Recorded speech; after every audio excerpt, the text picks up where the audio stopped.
यहाँ पर 4G के जरिए वर्चुअल रैलीज हो रही है, तो हमें 4G क्यों नहीं मिल?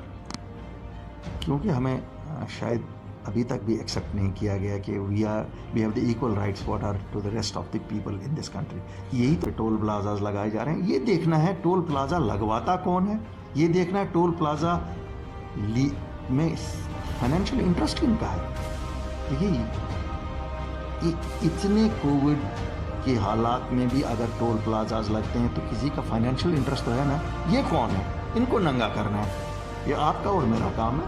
इंशाल्लाह अपनी पार्टी बहुत जल्दी उन लोगों को नंगा करेगी जो इन टोल प्लाजाज के पीछे हैं और जिनके फाइनेंशियल इंटरेस्ट इनमें ये खाली हमारे हैं या एडवर्टाइजमेंट्स बनाते हैं या ये ऐसा हुक्म करते हैं कि ऐसे एडवर्टाइज करो। वो महलों में रहने वाले लोग हैं। महलों से मेरा मतलब ये है वो उन रियासतों में रह रहे हैं जो महलों की तरह है। वहाँ हो सकता है 10वीं और 12वीं के लिए, यहाँ तो मेरा PhD बच्चा भी उसको कोई जॉब नहीं मिलता, वो चपरासी की जॉब अप्लाई करता है। ये मेरी मुझे लगता है इलेक्शन बहुत जल्दी होना चाहिए क्योंकि हल ही हमारा इलेक्शन के ज़रिए से। तो जब एक इलेक्टेड गवर्नमेंट आई है, जिसकी भी आई है, जिसको भी लोग चुनेंगे, शायद वो बेहतर तरीके से इन ब्यूरोक्रेसी से काम करेगा। कम से कम वो अकाउंटेबल तो रिस्पॉन्सिबल है ना, कि उनको जवाब दी है ना इस वोटर के पास, वो कोशिश तो करेगा। ये अफसर किसी को अकाउंटेबल ही नहीं। कब तक ये सहारा लेंगे उनकी इमेज का, प्रधानमंत्री की इमेज का कब तक ये सहारा लेंगे? इमेज प्रधानमंत्री की बिल्कुल सबसे ऊपर है। मैं नहीं कहता हूँ कि नहीं है, लेकिन इन लोगों ने उनकी इमेज को यहाँ खराब किया क्योंकि उनके नाम का हवाला देकर 0% ग्राउंड पे काम हो रहा है। श्री न्यूज़ के साथ मैं हूँ रूहानी। हाल ही में गठित अपनी पार्टी जो समय समय पर जिसके तमाम नेता ये कहते रहते हैं कि जम्मू कश्मीर की जनता को अपनेपन की बहुत ज़रूरत है, इसलिए पार्टी का नाम अपनी पार्टी रख लिया। लेकिन बहुत बड़ा सवाल है कि जब सियासी गतिविधियों पर पूर्ण विराम सा लग चुका था, जब तमाम नेता नज़रबंद हो चुके थे, तब एक पार्टी का गठन होता है जिसमें बहुत से नेता जो पहले मंत्री भी रह चुके होते हैं वो सामने आते हैं और कहते हैं भेदभाव की राजनीति बहुत हुई, अब हम आगे आए हैं। लेकिन अभी मेरे साथ बुखारी साहब मौजूद है। कुछ जम्मू कश्मीर से जुड़े मुद्दे हैं, इनसे जानने की कोशिश करेंगे और प्रतिक्रिया लेने की कोशिश करेंगे कि जो पार्टी यहाँ पर इतनी सीटें बटोरती है और इतने वोट बटोरती है, आज उसका अस्तित्व कहाँ है और किस तरह से उस पार्टी को पछाड़ने में अपनी पार्टी आगे आएगी। तो मेरे साथ बुखारी साहब, सबसे पहला सवाल यही रहेगा कि अपनी पार्टी समय समय पर अपनापन दिखा रही है, लेकिन युवाओं के लिए किस तरह से अपनापन दिखाए? क्योंकि रेबरी खेल से जुड़े कुछ ऐसे बच्चे हैं जो 3000 पर मंथ जो है उनको सैलरी मिलती है और उन्होंने नेशन को सर्व किया और अभी भी वो धरने कर रहे हैं, प्रदर्शन कर रहे हैं, मुलाकातों का दौर है, लेकिन न्याय नहीं है। आपने देखा होगा हमारी पार्टी ने उनका मुद्दा सबसे पहले लिया। हमारे लोग उनके साथ उनके धरने में भी बैठे और हम धरने इसलिए नहीं दे रहे हैं कि लोग हमें दे के धरने पे हैं, या हम इसलिए नहीं मुद्दा उठा रहे हैं कि for the hack of it.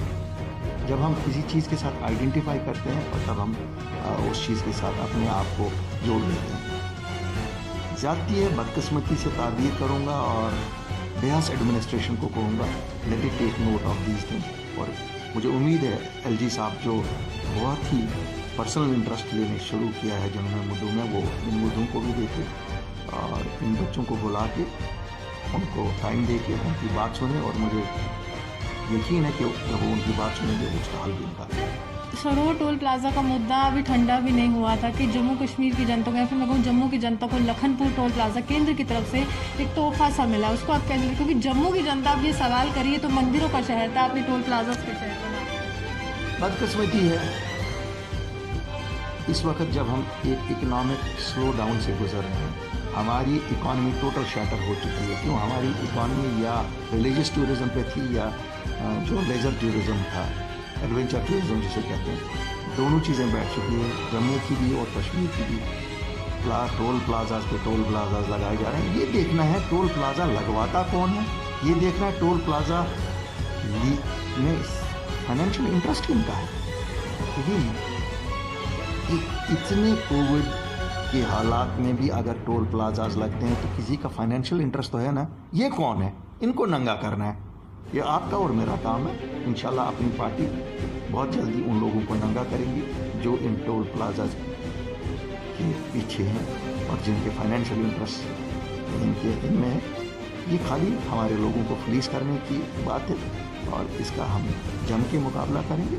हो सकता है आज हम किसी इस पोजीशन में नहीं है कि हम बजुम से कलम ख़त्म करें इन ऑर्डरों को जो गवर्नमेंट। आप मेरे को एक बात बताइए बुखारी साहब, आप एक ऐसे नेता हैं कि यहाँ का विपक्ष सवाल करता है कि बुखारी साहब को मुलाकात का समय मिल गया प्रधानमंत्री से, हमें नहीं मिलता। कहीं ना कहीं कहते हैं कि नज़दीकियाँ उस कदर हो रही हैं कि चले कोई तो आवाज़ उठा रहा है जम्मू कश्मीर की। लेकिन सीधे तौर पर जब national highway authority of India केंद्र की अधीन ये पूरा मामला आता है, नितिन गडकरी केंद्र के मंत्री हैं, तो यहाँ पर भाजपा के तमाम नेता ये तर्क क्यों देते हैं कि हमारा मुख्यमंत्री होगा तो टोल हटाएंगे? बदकिस्मती है, मैं मिनिस्टर रहा हूँ, वर्क्स मिनिस्टर रहा हूँ, और नितिन गडकरी जी ही मिनिस्टर थे, उस वक्त भी वही मिनिस्टर थे। और बात आई उस वक्त बनी टोल प्लाजा की, नेशनल कॉन्फ्रेंस में है राणा साहब, वो हमारे पास आए, कहा ये नहीं लगना चाहिए, हमने नहीं लगने दिया, फिर लोगों की बात की। इसलिए मैं ये मानने को तैयार नहीं हूँ कि सब भारतीय जनता पार्टी वाले उस चीज़ का इंतज़ार कर रहे हैं कि जब उनकी सरकार आएगी। लेकिन अगर देखा जाए केंद्र में बिल्कुल उनकी सरकार है, तो यहाँ पर जब यहाँ के अध्यक्ष जो हैं भाजपा के, वो चिट्ठी भेजते हैं, इतना समय क्यों लगता है? शायद वो कोई पढ़ता नहीं है। नहीं, मुझे लगता है वो चिट्ठी शायद 4G पे भेजना चाहते होंगे, अभी तक गई नहीं होगी। 4G पर सर अगर चिट्ठी भेजनी होती तो सीधा सवाल है, खुद की वर्चुअल रैलीज हो रही हैं, बिगुल बज चुका है बिहार चुनाव का, पश्चिम बंगाल का। यहाँ पर अगर हम कहें तो गृह मंत्री सीधे तौर पर कहते हैं कि बिहार की राजनीति को बदलेंगे, जम्मू कश्मीर के धारा 370 का हवाला समय समय पर दिया जाता है। लेकिन यहाँ पर 4G के जरिए वर्चुअल रैलीज हो रही है, तो हमें 4G क्यों नहीं? क्योंकि हमें शायद अभी तक भी एक्सेप्ट नहीं किया गया कि we have the equal rights what are to the rest of the people in this country. यही तो हमारी मांग है भाई, जो कॉन्स्टिट्यूशन में एनशाइंड है, जो बिहार को आप देते हो वो हमें दे दो, जो पंजाब को देते हो वो हमें दे दो, जो उत्तराखंड को देते हो वो हमें दे दो, जो झारखंड को देते हो वही जम्मू कश्मीर। भाजपा तो ये कहती है ना, एक निशान है, एक विधान है, एक हिंदुस्तान है, धारा 370 की समाप्ति बस सेंस ऑफ इक्वालिटी पूरे जम्मू कश्मीर में आ गई। मैं ये मानने को तैयार नहीं हूँ कि सेंस ऑफ इक्वालिटी इसी से खाली आ गई है कि वो हटाया गया। प्रैक्टिकली हमें देखा है ना, they should practically show us. हम नहीं कहते हैं तो दिखाओ, सो प्रैक्टिकली दिखाओ। लेकिन जम्मू कश्मीर की राजनीति का जिक्र तमाम राज्यों में क्यों होता है? अगर आप कह रहे हैं कि प्रैक्टिकली कुछ नहीं हुआ है, तो यहाँ के धारा 370 की समाप्ति, इस तरह की बातों का हवाला देना, बिहार चुनाव को बुलाना, पश्चिम बंगाल में कहना, पूरे जितने भी राज्य हैं, तो जम्मू कश्मीर की जनता के लिए कुछ नहीं है, लेकिन राजनीति बहुत है। 1947 से ये मुद्दा हिंदुस्तान में इमोशनल मुद्दा बनाया गया, वरना इस धारा में बहुत कुछ इतना नहीं था जितना। अब हम तो यहीं के लोग हैं ना, आप भी यहीं की है, मैं भी यहीं का, हमने तो नहीं देखा कि उसकी वजह से हमें बहुत कुछ फ़ायदे हो रहे थे। इसीलिए शायद आज बहुत ज़्यादा वायलेंट आपने ये भी नहीं देखा है उस पर। हम आज क्या सब मांग रहे हैं? हम तो 370 नहीं मांग रहे, हम तो स्टेटहुड मांग रहे हैं। हमें स्टेटहुड दे दे, हम खुद चला लेंगे, हमें पता है हम कैसे चला सकते हैं। लेकिन जब हमारी स्टेटहुड लेगी तो हमें कदर आ गई कि स्टेट होने का क्या फ़ायदा होता है।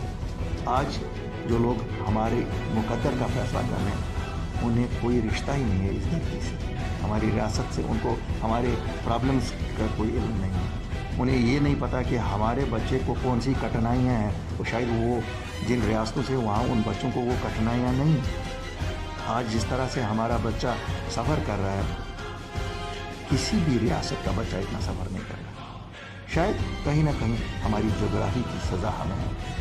ज्योग्राफी की सज़ा है, या जो करप्शन के चार्जेस यहाँ पर लगते रहे हैं, जैसे जेके बैंक का स्कैम हो गया, तो ये भी कहा गया था गृह मंत्री की तरफ से। मेरे को अभी भी याद है सदन में जब वो संबोधित कर रहे थे, वो कह रहे थे कि आतंकवाद खत्म होगा, भ्रष्टाचार खत्म होगा, क्योंकि बहुत से राजनीतिक दलों ने आज तक लूटा है। देखिए, मुझे मालूम नहीं है उन्होंने क्या कहा, लेकिन जम्मू कश्मीर एक वाहिद रियासत है जहाँ 90% युवाओं की नज़रें सरकारी जॉब्स पे होती है। क्यों? यहाँ कोई और एवेन्यू नहीं। जब कोई और एवेन्यू नहीं है तो उनके लिए we have to create jobs. मेरा मानना है कि उसमें कहीं गलत भी हुआ होगा, ऐसा भी नहीं है। अगर कोई गलत हुआ है उसको नंगा कर दो, लेकिन जनरल रोक नहीं सकते हो ना आप। आपने आज 3 साल से रोका रहे, हर बार अनाउंसमेंट आती है 50,000, 10,000, 20,000 की जॉब निकली है बुखारी साहब, और उसमें ये कहा गया कि 10th और 12th क्लास के जो बच्चे हैं वो अपेयर हो सकते हैं।